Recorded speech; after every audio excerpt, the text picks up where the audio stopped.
You know that feeling, right? That little, I don't know, surge. When you finally cross something off your list, Yeah. or you click send on that big email, finish the project.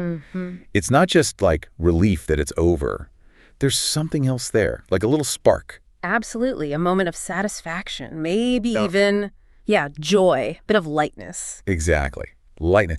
And that feeling, that simple joy of getting something done, that's what we're really digging into today. It's a fascinating area because it feels simple, but there's a lot going on beneath the surface. It's deeply wired into us. Right. So why does it feel so good? What's the science behind that ta-da moment? And maybe more importantly, how can we use that knowledge? How can we tap into it more often? Not just to be more productive, which is great, but maybe to feel a bit happier day to day. Yeah, exactly. We've pulled together quite a bit for this deep dive research on the brain, psychology articles, even some really honest personal stories. The goal is really to understand what's happening when you complete a task, why it matters, and then pull out some practical strategies you can actually use. Okay, let's get into it. The science first. Because the sources are pretty clear. This isn't just some vague positive feeling. It's biological. That's right. The absolute core of this completion high, if you want to call it that, is dopamine. Ah, dopamine. We hear about it all the time. Yeah. The feel-good chemical. Well, yes and no. It is involved in pleasure, but it's maybe more accurately about motivation, reinforcement, seeking things out. When you finish something you set out to do, your brain gives you a little shot of dopamine. Like a reward. Exactly. It's your brain's way of saying, hey, that was good. Remember that. Let's do that kind of thing again. It basically flags the behavior as beneficial. So ticking off that to-do list item isn't just organizing your day, it's giving yourself tiny dopamine hits. Pretty much. It reinforces the action of completing tasks. It's inherently rewarding on a chemical level, which is why those lists can feel so satisfying to work through. Okay, but there's more to it than just the reward after, right? I remember reading something about prediction. Yes, absolutely. The brain is a prediction machine. It's constantly trying to figure out what's going to happen next and whether it will be rewarding. So before you even finish. Right. When you anticipate completing a task, your brain predicts that future dopamine reward. And interestingly, that prediction itself can trigger a small initial release of dopamine. Really? Just thinking about finishing. Yeah, it's like the brain saying, okay, this looks promising. Let's get motivated to actually do it. It helps kickstart the action. And then boom, you finish it. And then you get another release, often a bigger one. This is where something called reward prediction error comes in. Okay, what's that? Basically, if the reward you actually get that feeling of accomplishment, seeing the finished product is better than your brain predicted it would be. You get a bigger dopamine hit. Exactly. A stronger signal. This really locks in the behavior. It tells your brain, wow, that was really worth doing. It updates the prediction for next time. Huh. So that's maybe why finishing something that felt a bit challenging feels better than just doing something super easy. It could be part of it, yes. The outcome exceeded expectations, perhaps. Or maybe finishing something you failed at before feels extra good. The brain is constantly learning and adjusting based on these outcomes. That makes sense. So even just seeing progress, like ticking off subtasks on a big project, that could give you little dopamine nudges too. Precisely. It's not all saved for the final moment. Seeing that you're moving forward, hitting milestones that confirms the brain's prediction that this path leads to reward, it helps keep you going. Okay, this sounds amazing. Like, just finish stuff and feel great. Yeah. But it's not always that simple, is it? That feeling isn't universal. No, it's definitely not. And this is a really crucial point. For a lot of people, maybe that feeling isn't pure, unadulterated joy. Right. We looked at some personal accounts, like from that Reddit thread about ADHD experiences. Yes, that was incredibly insightful. Many people there described the primary feeling not as joy, but as relief. Relief, like thank goodness that's over. Exactly. Relief from the stress, the anxiety, the mental weight of having that unfinished thing just hanging there. Someone put it perfectly. It wasn't, yay, done. It was, oh, thank God that's not haunting me anymore. And the point about the endless list, if you finish one thing, but immediately see 50 more. Right. It's hard to savor the win when the mountain still looms so large. The sheer mental load of managing everything can kind of drown out the satisfaction of completing one small part. That really resonates. It puts the feeling in a different context. It does, and it highlights that for some people, especially those with different brain wiring like ADHD, the dopamine system, executive functions, motivation, They just work differently. The challenge isn't necessarily wanting to finish, it's often initiating, staying focused, managing it all. So the goal isn't always chasing that big dopamine rush.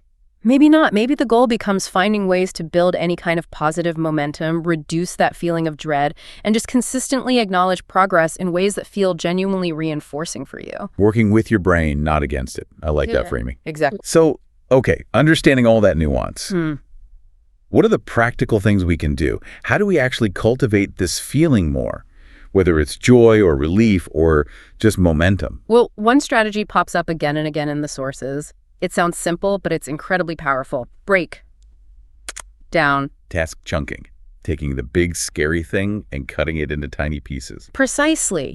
Write the big report feels overwhelming, but draft the introduction, or even just create the document outline. That feels manageable. Right. You turn one finish line into like 10 smaller ones. Exactly. And each of those smaller finish lines is an opportunity for that little dopamine release, that sense of accomplishment. It builds momentum, makes the whole thing feel less like climbing Everest and more like walking up a flight of stairs one step at a time. More steps, more chances to feel good about moving forward. Makes sense. And this connects directly to the next point. Set clear, achievable goals. Meaning know what done actually looks like. Yes. A vague goal like get organized is hard to feel truly finished with, but organize the top drawer of my desk.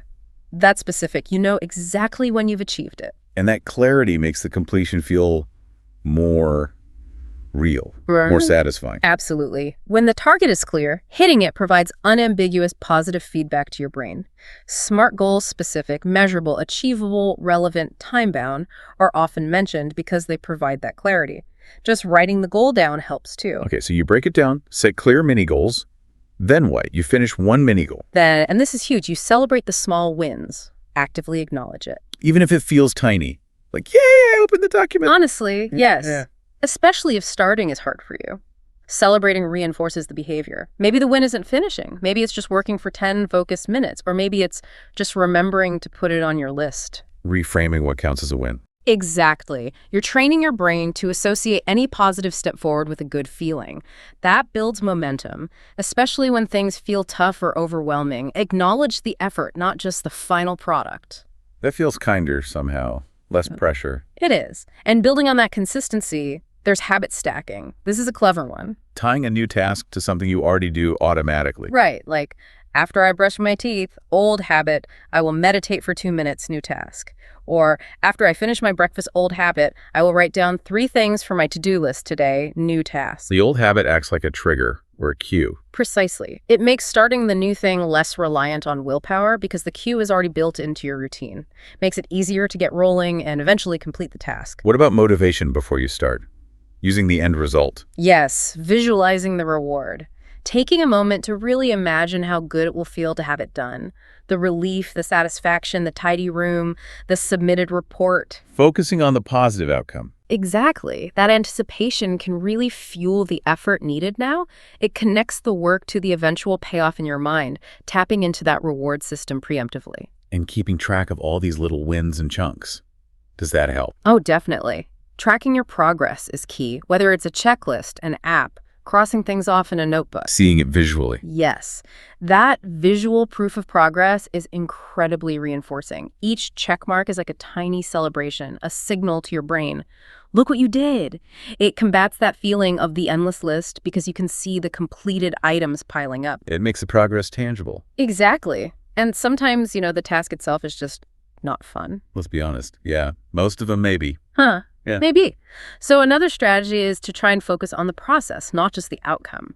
Can you find something in the doing that's okay or even good? Like listening to music while cleaning. Yeah, or appreciating the skill you're using, or the feeling of focus itself. If you can make the journey even slightly more rewarding, you're not just relying on that final destination for motivation. Makes the whole thing less of a slog. Right.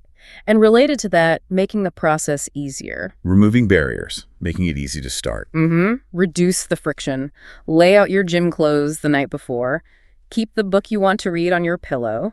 Gather all the supplies for that annoying task before you sit down to do it. The less effort it takes to begin, the more likely you are to actually do it and get to that completion moment. Exactly. It's all about working smarter with your brain's natural tendencies. So all these strategies, they're basically ways to kind of engineer more of those completion moments, more of that positive reinforcement. Pretty much. They leverage the science, the dopamine, the prediction to create a system that feels more rewarding and builds momentum. And when you start doing this consistently, something else can happen too, something deeper. Deeper than just checking off a list. Yeah. When the tasks you're completing, even the small ones, are aligned with your bigger goals, your values, things that actually mean something to you. So completing a step towards a meaningful goal feels different. It feels much more significant. The satisfaction is amplified. It's not just task done, it's I'm making progress on something important. That connection contributes hugely to overall life satisfaction, resilience, a sense of purpose. So finishing tasks isn't just about efficiency.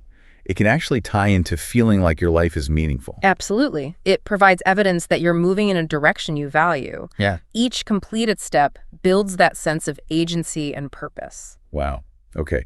And this reminds me of another concept related to deep engagement. Yes. Flow. Yes. Being in the zone. That state where you're fully immersed, challenged, but capable, clear goals, immediate feedback. Time just disappears. Right. And the activity itself feels rewarding. The doing is the reward.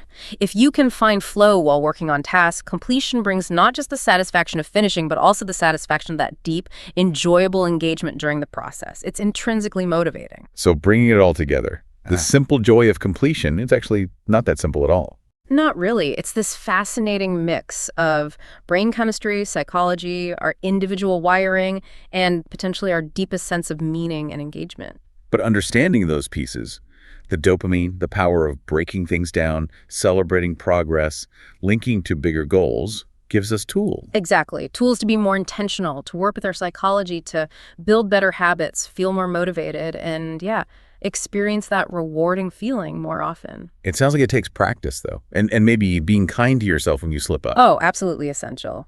Consistency builds habits, but self-compassion keeps you going when you have an off day or when the list feels impossible again. It's okay if it's just relief today, not joy. Acknowledge the tiny step. That's still a win. Frame the win in a way that works for you. I like that. Every step forward counts. So a final thought for everyone listening. Think about one small thing.